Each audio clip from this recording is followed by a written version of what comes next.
everyone, my name is Japneet Kaur and welcome back to This in Canada. I hope you are all staying safe and are staying at your home as much as possible. It is scary and sad to see the current situation in India, and I hope and I pray everything goes back to normal as soon as possible. But till then, keep yourself and your family safe.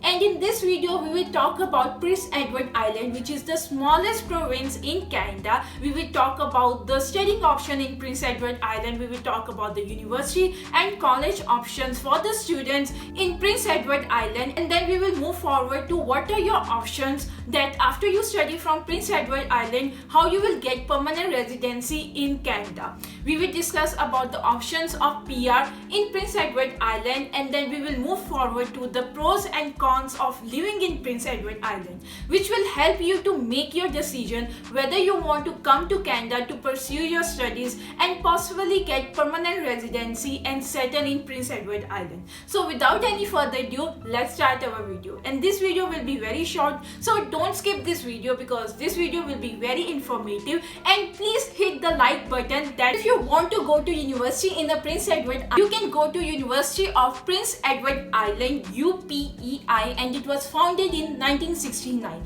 and the world rank of this university is 1400, so it is a decent university. The program level they offer are undergrad degree, grad degree and certificate.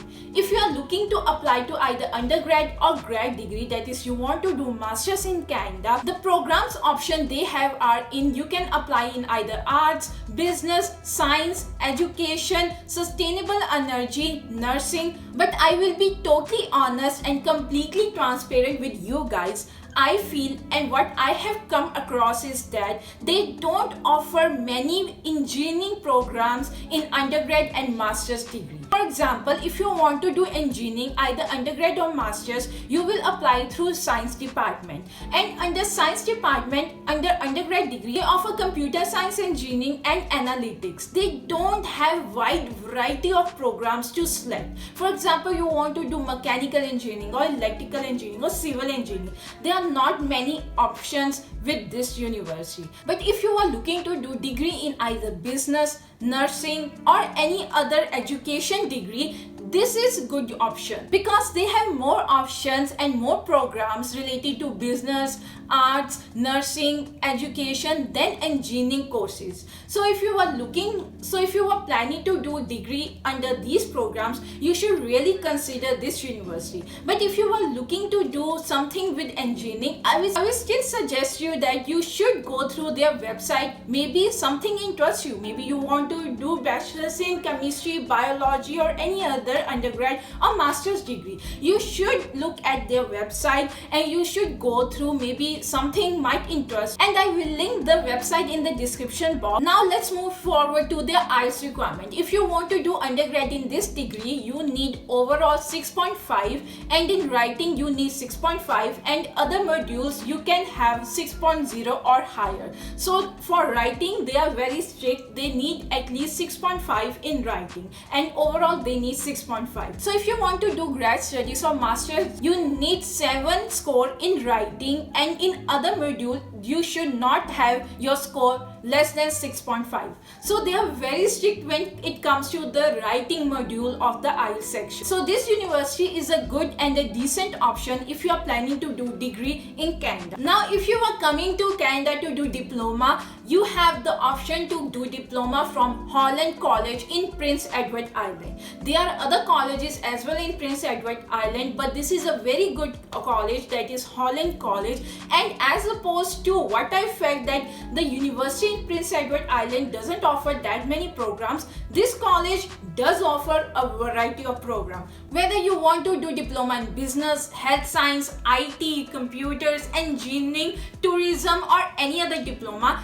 this college does offer a variety of diplomas and variety of programs, and I will provide the link in the description box. So the IELTS requirement for getting the admission in this college is 6.5 overall with no less than 6.0 in each module. Now let's move forward to the PR options available for international students who come to Prince Edward Island. If you are coming to Prince Edward Island for studies, definitely you want your PR to be fast, to be quick, right? So what are the PR options for international graduate coming to the Prince Edward Island? Firstly is the Atlantic Immigration Pilot Program, and I have discussed this program in my another video where I discuss about New Brunswick and the AIPP program.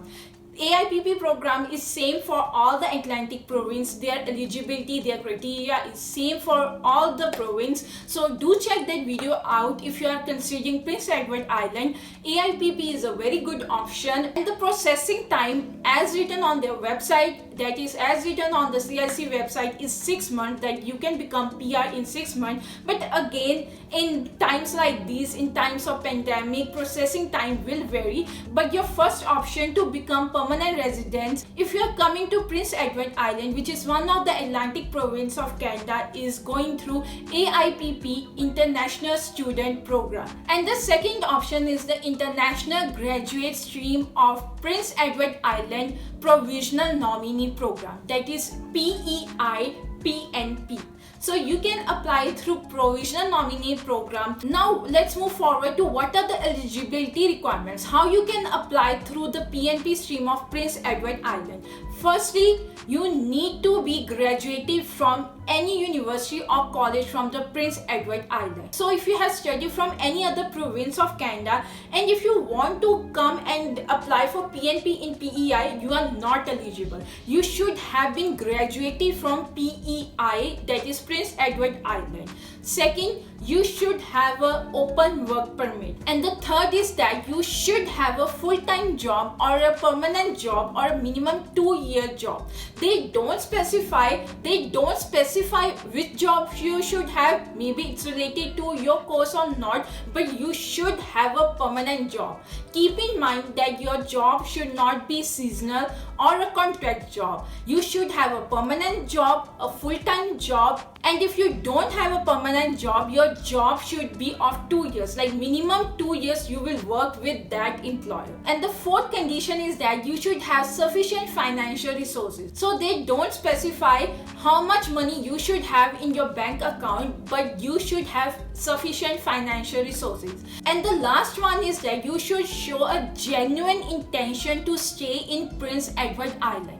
You need to write a statement of purpose why you want to live in Prince Edward Island. Maybe you find a job here, maybe you like the community in the Prince Edward Island, but you need to show a genuine intention to stay in Prince Edward Island, which is same for every provisional nominee program. When I applied to Ontario PNP, I had to show why I want to live and stay in Ontario. I wrote down that I study from Ontario, I like this province, I'm applying to jobs and I want to stay and grow in Ontario. You can do same with the Prince Edward Island, that is you have studied from Prince Edward Island, you really like the closed community over here, you want to do job and stay in Prince Edward Island.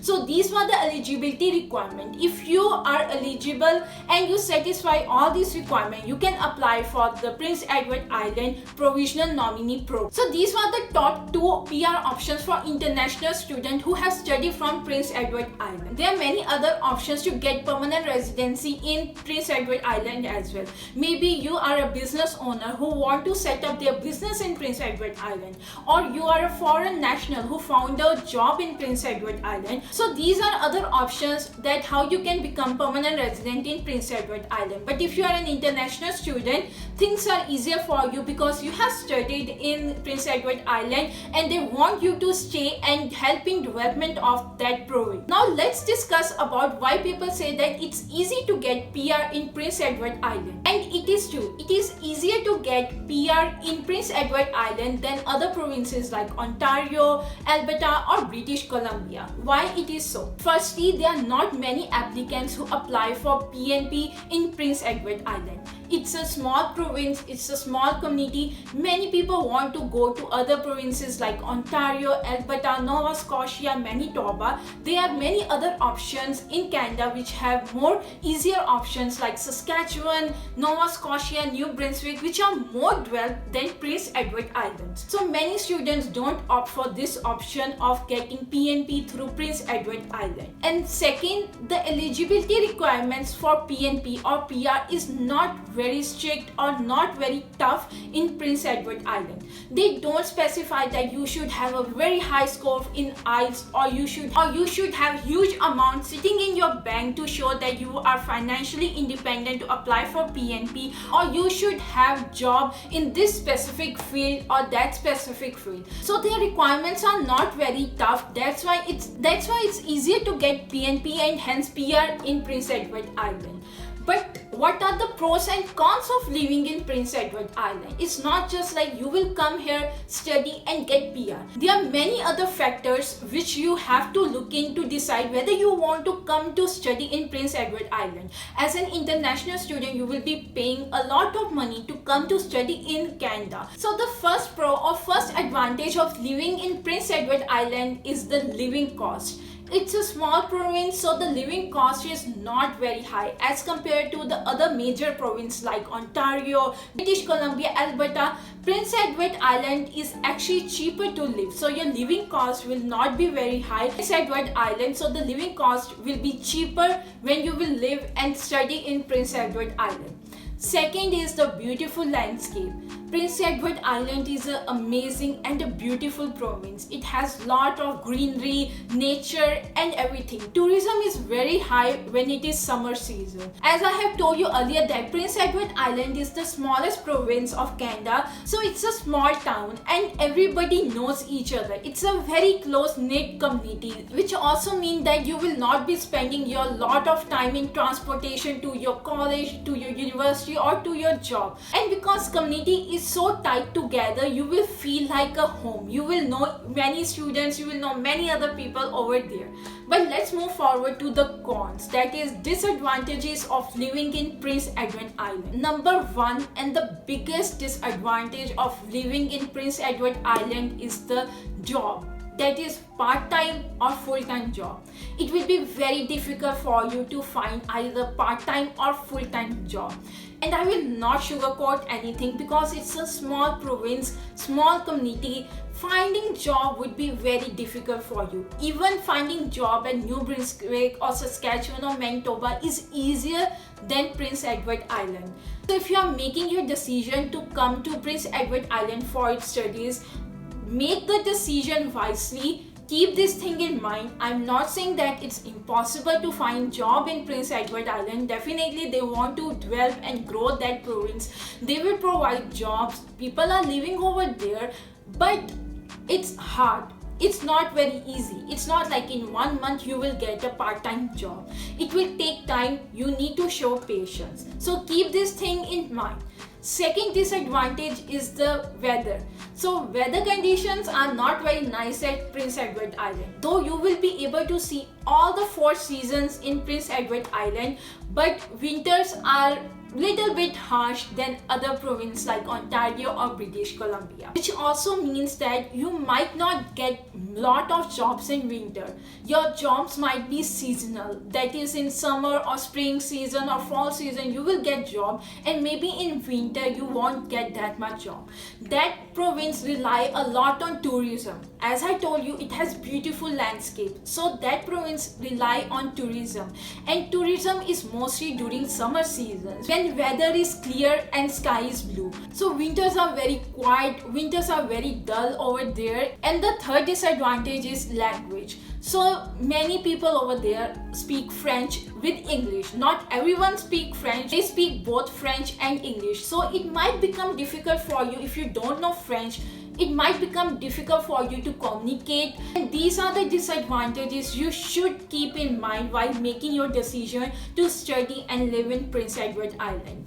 I hope you like this video. I hope I provided enough information for you to make decision about the university, college options in Prince Edward Island, and later how you can get permanent residency of Canada through Prince Edward Island. And at the end we discussed about pros and cons, which I think will help you make a correct decision for yourself. Again, Prince Edward Island is a beautiful province, it's a growing province, it's a developing province. If you are an entrepreneur, I think it's a very good province to go, because when a province has the potential to grow, you can really excel in that province. Now the decision is up to you. I hope you enjoyed this video. If you like this video, please do subscribe to my channel, like this video, and I will see you in my another video. Till then, take care and bye bye.